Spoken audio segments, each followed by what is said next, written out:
and one state line to the south. A murderer and master manipulator ducks out of death row. Harris County Jail, Houston, Texas, 2005. A high-security prison smack in the middle of a big city can't afford to play nice with its prisoners. They're living in these small 6x10 cells 23 hours a day. It's just concrete and steel. That's all you experience. The prisoners are caged on the top floors, high above ground level. One of them is determined to break out and roam the streets below. 35-year-old Charles Victor Thompson murdered his former girlfriend and another man in cold blood. He had just had a retrial on the punishment phase, and he had been given the death penalty. Thompson's real home, the Polunsky unit in nearby Polk County. A hardcore lockup where he'll have a date with a death chamber. Probably was thinking in his mind, you know, if I'm going to try to escape or do something like this, this is the place to do it. But how? That was a big question. How could Charles Victor Thompson escape from death row custody? It'll be as easy as walking out the front door.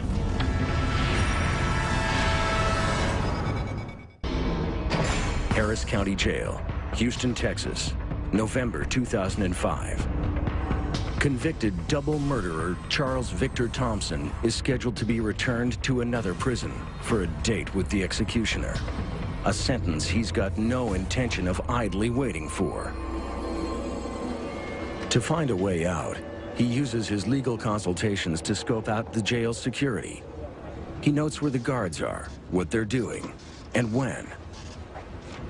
Over time, he became very aware of these obvious flaws in the procedures. He felt, you know, this is possible. After weeks of studying, Thompson is a killer with a killer plan. He's going to walk out of Harris County Jail, plain and simple. He plans his escape to take place after one of his legal consultations.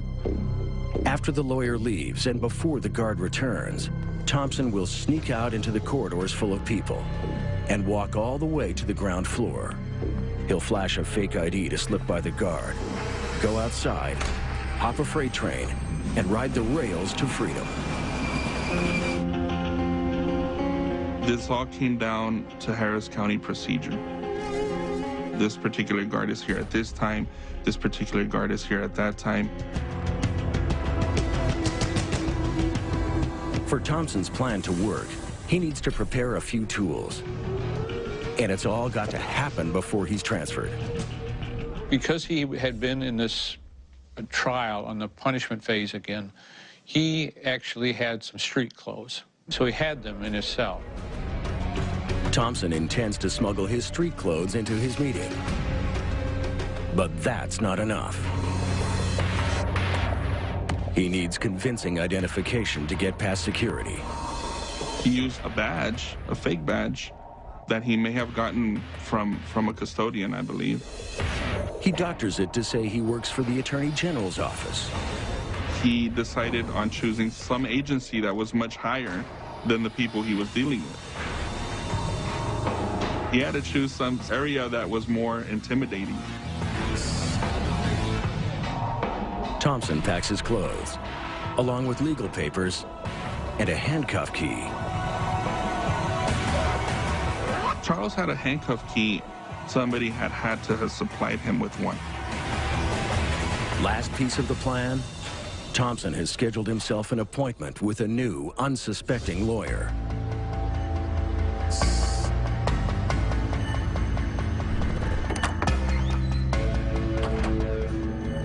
Charles Thompson was meeting somebody who was not his regular attorney. There's a special booth in the jail where you have these visits. The prisoner is locked in this booth. And also, by the way, he's handcuffed. When his meeting ends, his escape begins. Thompson knows the guard will be back soon. He gets out of his handcuffs and into his street clothes. I don't think he would have changed his clothing if he felt he was going to be trapped in his cell. A prisoner of the state walked in. A well-heeled civilian walks out.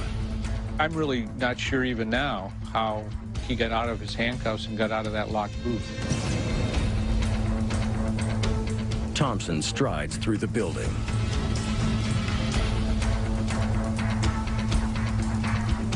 Anyone might stop him, ask him who he is. Thompson makes it to the ground floor without being caught. He's like the kid next door, so if you met him, you would not think that this was a prisoner from death row.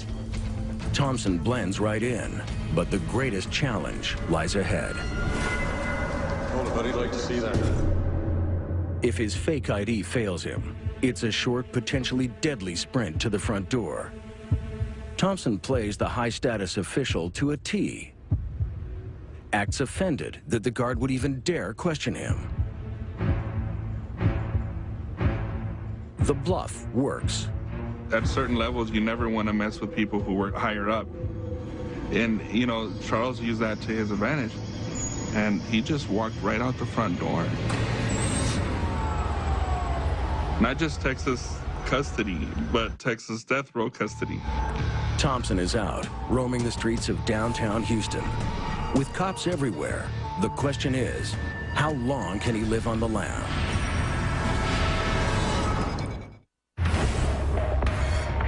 Houston, Texas, November 3rd, 2005.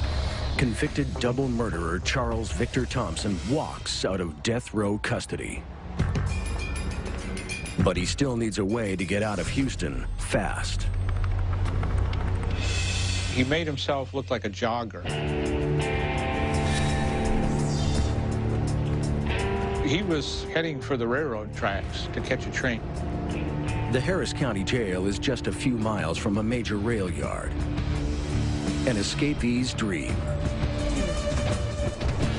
For now, no one knows where Charles Thompson is going or what he's willing to do to survive. He probably had about an hour and a half to 2 hours head start before we were notified by the Harris County. By the time word gets out, Thompson is in a boxcar heading north. Usually we think if anybody's going to escape, they're going to either go north or south. And he went north.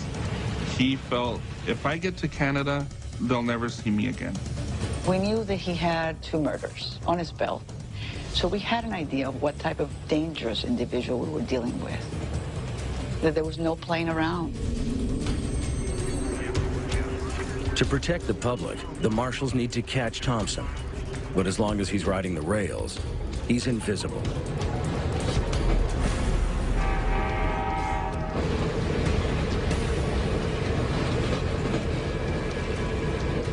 "48 hours and 250 miles from his old prison home, Thompson makes it to northwest Louisiana, where he's forced to make a choice. He stopped off in Louisiana because the train stopped, and then it started going back the other way. So he says, oh, this is not good.